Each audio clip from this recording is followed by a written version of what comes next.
오늘 분묘기지권에 대해서 새로 판결이 난 게 있어가지고 분묘기지권에 대해서 공부를 먼저 좀 하고 그 다음에 오늘 판결에 대해서 뉴스를 중심으로 해서 해보도록 하겠습니다. 네, 자 오늘 분묘기지권은 뭐예요? 자, 우리가 임야나 농지를 샀을 때 분묘가 있을 때 분묘기지권이 인정이 되게 되면 입장에 가라 말 못하는 인정해줘야 되는 분묘에 대해서 장사, 수호, 봉사할 때까지 인정해줘야 되는 권리가 분묘기지권이 되겠습니다. 그래서 분묘기지권은 타인의 토지에 분묘를 설치한 자가 그 분묘를 소유하기 위하여 분묘의 기지분에 해당하는 타인 소유의 토지를 사용할 것을 내용으로 하는 간섭에 의하여 인정되는 지상권과 유사한 물건이다 라고 보시면 되겠습니다. 그래서 이렇게 되는데요. 성립요건은 세 가지가 되는데요. 자, 성납형 같은 경우는 기본적으로 갑당입니다. 갑당인데 여기에 뻘이 와가지고 아버지 분묘를 좀 설치하겠다 하면서 요청을 하고 동의하고 합의하고 지료까지 양점을 해서 생겼되는 것이 분묘기지권이 되는데요. 그런 경우에 어른 분묘기지권을 지도를 해서 이 갑이 어른한테 이장에 가라 말 못하는 이런 상황이 된다라고 보시면 되겠습니다. 그래서 어른 이 분묘에 대해서 갑한테 정당하게 주장할 수 있는 이것이 분묘기지권이 되고요. 이것을 성납형이라고 이야기합니다. 그리고 두 번째는 양도형인데요. 갑당입니다. 근데 갑이 아버지 분묘를 이렇게 설치를 했어요. 설치하고 나서 매도를 했습니다. 그런데 이 매도할 때 반드시 있지 않습니까? 이장의 특약을 넣어야 됩니다. 분묘에 대한 이장의 특약을 넣어야 돼요. 언제까지 이장해 가겠다 하는 특약을 반드시 넣어야 되는데 이장 특약 없이 매매했을 경우에 문제가 발생하게 됩니다. 이런 경우는 갑은 을한테 분묘기지권을 취득하게 됩니다. 그러면 을은 갑한테 이장에 가라 말 못하는 이런 상황이 된다라고 보시면 되겠습니다. 이것이 이 양도형이 되겠고요. 그 다음에 세 번째가 이렇게 갑당인데요. 갑당인데 을이 분묘를 설치를 했습니다. 근데 여기서는 동의를 하고 요청을 해서 동의하고 지료협정까지 했는데 여기는 그것이 없이 그런데 몰래 가서 하는 것이 아니고 평온 공연하게 다른 사람 보는 앞에서 공연하게 했다는 겁니다. 막는 사람 없이 이렇게 했다는 거예요. 이런 경우에 20년, 분묘를 설치하고 나서 20년을 통과하게 되면 분묘기지권을 취득하게 됩니다. 그러면 이 갑은 을한테 이장에 가라 말 못하는 이런 상황이 벌어진다는 거예요. 그럼 여기서 이제 중요한 부분이 뭐였는가 하면 우리가 이런 경우 같은 경우는 을이 갑한테 요구할 수 있는 것이 뭔가 하면 분묘에 대한 사용료, 지료를 내놔라, 지료를 달라라고 요구를 할 수가 있습니다. 그런데 요 시효취득권 같은 경우는 20년 경과에서 분묘기지권을 취득한 경우는 이 갑이 을한테 지료 달라고 요청을 못했어요. 대법원 판결이 이거는 무상이다 라고 판결이 났었습니다. 지금까지 그렇게 인정이 되어 왔었어요. 그래서 이렇게 세 가지가 되는데 우리가 경매 같은 경우는 가 중에 어떤 경우가 많다고 그랬습니까? 나가 제일 많다고 그랬죠? 왜? 갑이 채무자인데 자기 아버지 분묘를 설치했다는 거죠. 그런데 경매 지정돼가지고 내가 낙찰받을 때 이 갑하고 채무자하고 이장의 특약을 할 수 없는 상황이지 않습니까? 그래서 이장 특약 없이 했기 때문에 무조건 경매가 되면 분묘기지권이 인정이 된다 라고 일단 보시고 가셔야 된다는 거예요.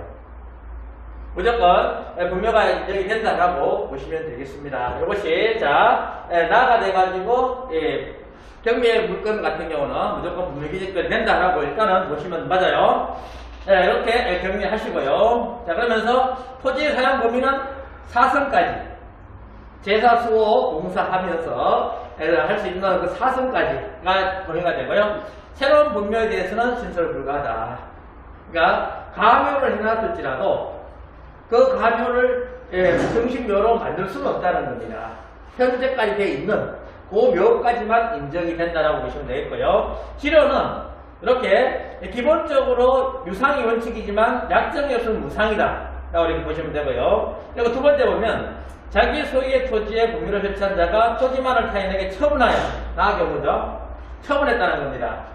분묘기득권을 취득하게 되는 경우에는 민법 제321조 단서 유치하여 치료를 결정한다. 즉 유상이 원칙이다. 그래서 나 같은 경우는 유상이 원칙이다라고 이렇게 판결이 났습니다.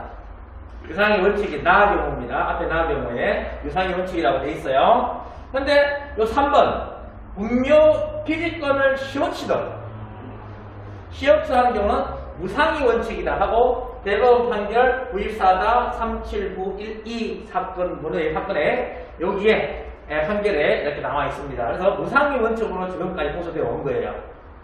그래서 이렇게 되면서 분묘기득권을 소멸을 해서 이렇게 대법원 판결이 이렇게 나 같은 경우는 치료를 청구해서 2년 동안 치료를 지체하게 되면 분묘기득권이 소멸한다 라고 이렇게 판결이 났습니다. 이것이 이렇게 분묘기득권 소멸 청구에서 대법원에서 이렇게 나눈 것이고요. 그래서 우리가 기본적으로 보면 치료 같은 거 이렇게 치료 청구할 수 있다는 거, 나 같은 경우에 할 수 있다는 거 말씀을 제가 드렸고요. 그래서 우리가 치료 같은 경우는 기본적으로 뭡니까? 건물이 없다고 가정한, 그러니까 분묘가 없다고 가정한 감정이 되겠죠. 분묘기득권에 적용시키면 여기에 대한 치료를 청구할 수 있다 하는 거 말씀을 드리고요. 그래서 건물이 있다고 판단한 이것이 아니고 건물이 없다고 가정한 그 금액에 대한 일정한 치료를 청구할 수 있다라고 보시면 되겠습니다. 그래서 주거지역 같은 경우는 5%라고 이렇게 판결이 났었고요. 그 다음에 상업지역 같은 경우는 보통 7% 이렇게 판결이 났습니다. 그리고 농기나 가수원 임야 같은 경우는 보통 이제 2% 플러스 말했었는데 요 최근에 어떤 분이 올리는 경우는 1.5%, 가수원 같은 경우에 1.5%의 치료를 지급하라 하고 판결이 난 사건이 있더라고요. 그래서 농기나 임야 같은 경우는 보통 기본적으로 얼마? 1에서 2%인데 한 1.5% 선이라고 보시면 되겠습니다. 근데 감정 금액은 뭐? 건물이 없다고 가정한 감정에 대한, 아니면 분묘가 없다고 가정한 감정에 대한 1.5%, 1.2에서 2% 된다고 보시면 되겠고요. 치료 청구권은 하회가 제일 좋고 안 되면 소송을 간다. 통상적으로 치료 청구 소송이 갈 수밖에 없다. 왜? 결국 토지 소유자는 많이 받으려고 하고 분묘권자는 적게 주려고 하고 합의가 안 됩니다. 그래서 판사님이 판단을 한다라고 보시면 되겠고요. 연체할 경우 어떻게 될 것이냐? 민법 287조에 보면 지상권자가 2년 이상의 치료를 지급하지 않을 때는 지상권 설정자가 지상권의 소멸을 청구할 수 있다 이렇게 되어 있습니다. 아까 그 판결이 요거 때문에 그렇게 2년 이상의 치료를 지급하지 않을 때는 분묘기득권을 소멸한다 라고 유추한 거예요. 그리고 2년 이상의 치료 연체되면 지상권의 소멸 청구를 할 수 있다 하는 거 말씀을 드리고요. 그래서 지상권 소멸 성립 시에 띄엄띄엄 줄 때, 그러니까 치료를 띄엄띄엄 이렇게 주는 거예요. 줬다가 안 줬다가 이런 게 어떻게 될 것이냐? 이런 경우는 연체 치료를 합한 금액이 2년 초과되면 소멸되는 것이고요. 그 다음에 연체 기간, 합산 기간 2년 초과, 안 준 기간이죠. 그 기간을 다 2년 넘게 되면, 합해가 2년 넘게 되면 분묘기득권에 소멸한다라고 보시면 되겠습니다. 그래서 기본적으로 항상 완납하고 치료에 대한 내용적인 걸 항상 먼저 보내야 됩니다. 안 보낸 거에 대해서는 받을 수가 없어요. 항상 먼저 보내고 나서 그 다음에 치료 청구소송을 제기한다는 겁니다. 그리고 하회되든지 아니면 치료 판결이 났어요. 그러면 요 24개월 딱 지났는데도 불구하고 돈을 지급하지 않는다 그러면 분묘기득권이 소멸한다라고 보시면 되겠습니다. 그래서 치료는 즉시 청구해야 된다. 청구한 날부터 효력이 발생하지 청구하지 않았으면 효력이 발생하지 않는다라고 보시면 되겠습니다. 그러니까 가격의 건은 소급해서 적용하기는 쉽지가 않다라고 보시면 되겠죠. 그래서 현재부터는 이제 요청을 하게 되면 치료를 줘야 되는 그런 상황이라고 보시면 되겠고요. 그래서 2년 기산점 같은 경우는 치료 청구일이 된다 하는 거 판결이 아닙니다. 치료 청구일이다 보시면 되겠고요. 그리고 치료 확정 판결 후 연체 치료 납부 기한 같은 경우에 여기 보시면 24개월이 지나고 나서 28개월에 확정 판결이 났어요. 그러면 이런 경우는 24개월이 지났으니까 지상권이 소멸될 것이야 하는 문제입니다. 이런 경우는 소멸되지 않고 어떻게? 28개월부터 해서 3 내지 5개월 안에 완납을 해야 됩니다. 3 내지 5개월, 요 28개월 요때부터죠. 3 내지 5개월 안에 완납을 해야 되지. 이 전체 금액을 완납을 해야 됩니다. 안 하면 지상권은 소멸된다라고 보시면 되겠습니다. 이렇게 잘 되고요. 자, 그리고 이제 장사 등에 관한 법률이 있습니다. 그래서 우리가 이제 장사 등에 관한 법률 같은 경우가 이 2001년 1월 13일 개정이 돼가지고 발효가 되고 있는데요. 여기는 면적이 이렇게 되어 있습니다. 개인 묘지 30제곱미터, 집단 묘지는 10제곱미터 이렇게 되어 있죠. 그리고 분묘 설치 기간은 설치기를 30년 해서 1회 하나요 30년 연장이 가능하다 이렇게 되어 있습니다. 근데 책에는 그렇게 안 되어 있죠. 어떻게 되어 있습니까? 15년 되어 있죠. 여기 이제 16년도에 바뀐 거예요, 이게요. 왜 바뀌었는가 하면, 우리 자격증 공부하실 때 3년을 공부했죠. 왜 16년도 바뀌었어? 왜 바뀌었는가 하면 보시면요. 16년도까지는 15년이었어요. 그러고 나서 3회에 하나요? 연장 가능하다 해서 최장 20년 이렇게 되어 있었거든요. 근데 이렇게 바꿨습니다. 왜 바꿨는가 하면, 자, 2001년부터 해가지고 15년 하면 어떻게 됩니까? 2016년이 돼버리죠. 자, 그런데 장사등에 관한 법률이 있다는 자체를 일반 사람들이 몰라요. 그리고 장사등의 법률이 이렇게 되어 있습니다. 설치기간 종료된 국면은 6월을 화장해가지고 납부를 하게 되어 있습니다. 그러면 이 15년 다 하게 되면 2016년 1월 13일 지나게 되면 어떻게 됩니까? 이렇게 써야 되거든요. 연장 신청했어야 되거든요. 그런데 연장 아무도 안 했지 않습니까? 전 국민을 범죄자로 다 만들어버립니다. 나도 모르는 사이에 범죄자가 되어 있는 겁니다.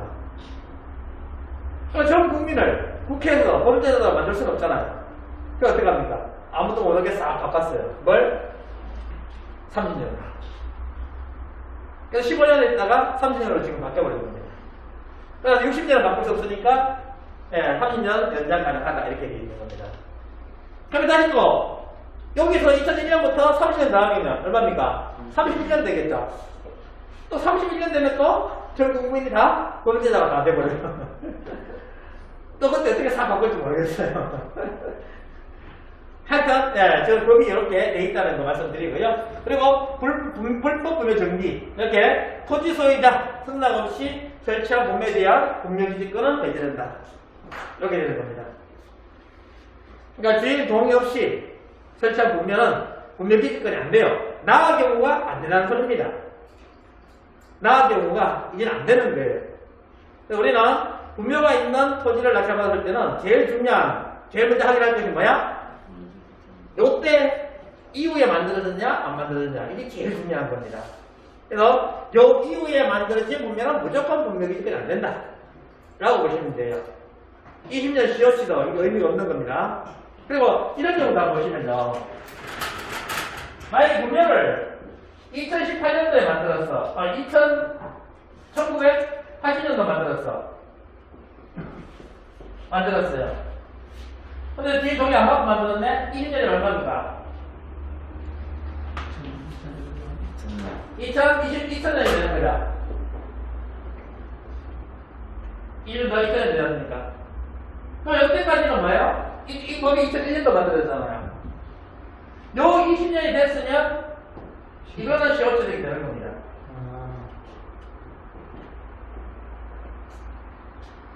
그런데 만약에 이 분명히 1990년 만들었어. 20년 되면 어떻게 돼요? 네, 2010년 되는 거죠. 요거 분명히 안 됩니다. 이렇게 이제 해석이 되는 거예요. 그러니까 시효치 등에 대한 분묘가 분묘 기득이 안 된다는 거죠. 요 2001년 1월 13일 이전에 돼야지 된다. 왜? 법이 이렇게 만들어졌기 때문에 그런 거예요. 그래서 토지 소유자 승낙 없이 설치한 분묘에 대한 분묘 기득은 배제한다. 또 불법 묘지 설치자 및 설치기간 위반자에 이행할 때는 이행할 때까지 뭐냐?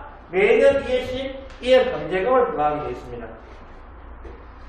그러니까 남당에 분면을 설치했을 경우에 구청에 고발해야 되겠죠? 고발하게 되면 구청에서 조사해가지고 이전이관을 하겠죠? 안 하게 되면 이렇게 2회씩 이행 강제금을 부과하게 되어 있습니다. 근데 이렇게 하는 케이스는 없어요. 그런데 법은 이렇게 되어 있어요. 그렇기 때문에 우리 시군구에 가서 강력하게 해주세요! 라고 하면 된다는 거죠. 안 하면 자꾸 이제 뭐 하여튼 하면 그 입장에서도 할 수밖에 없는 그런 상황이 된다고 보시면 되겠습니다. 자, 이렇게 되고요. 설치 신고를 해야 되고 30일 안에 허가를 이렇게 받아야 됩니다. 가족묘지 같은 경우는 반드시 허가를 받아야 된다라고 장사등에 관한 법률에 이렇게 명시가 되어 있습니다. 이렇게 되어 있고요. 분명기지금 배제 2001년 1월 13일 이후 시행되는 것은 장사등에 관한 법률에 의하여 안 된다. 분명기지권이 성립하지 않는다라고 보시면 되겠습니다. 자, 그래서 오늘 이제 대법원에서 발표된 것이 뭔가 하면요. 자, 이렇게 2001년 1월 13일 이전에 시험치던 이 대법원에 대해서 어떻게 할 것이냐 하는 문제. 근데 요거는 지금도 뭐 했습니까? 무상이라고 그랬다. 무상이라고 판결이 대법원 판결이 아까 났다 그랬지 않습니까? 자, 이렇게 되어 왔는데, 자, A라는 사람이 소송을 걸었어요. 무슨 소리고? 내 땅에 무상으로 사용한다는 게 말이 되냐?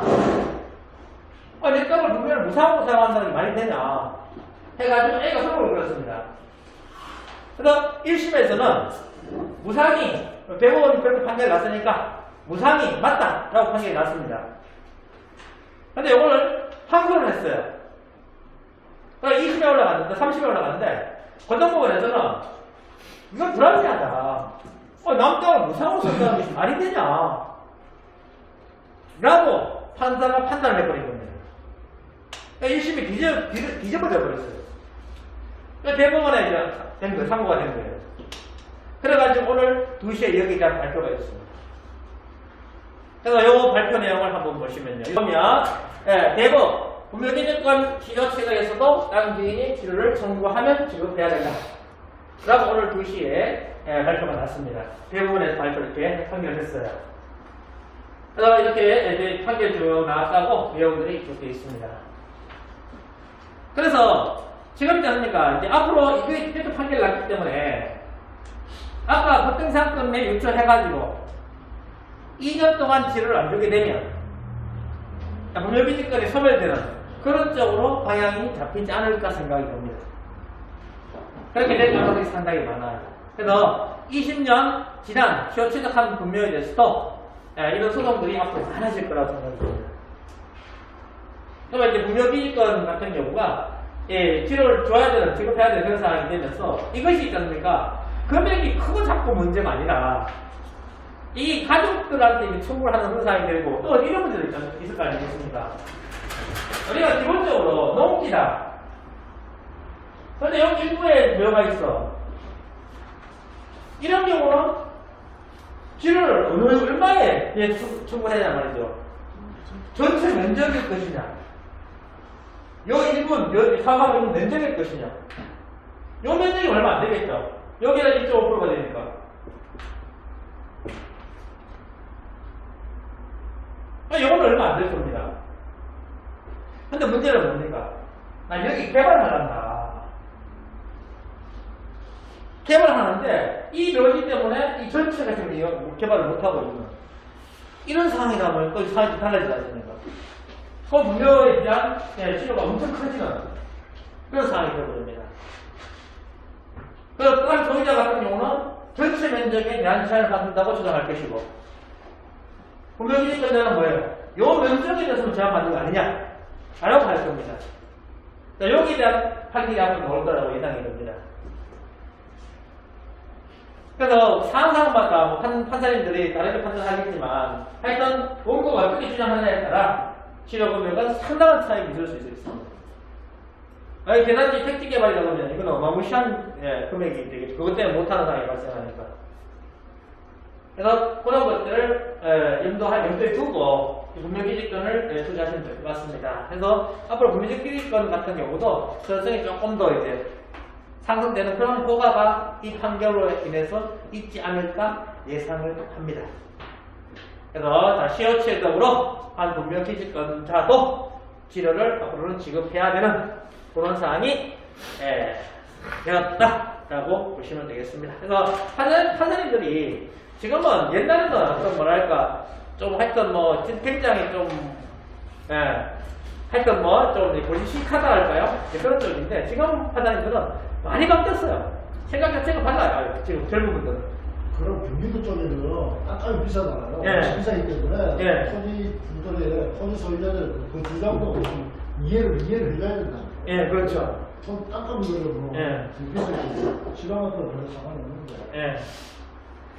그래서 이렇게 판결 났다 하는 거 자, 말씀을 드리면서 질문사항 있습니까?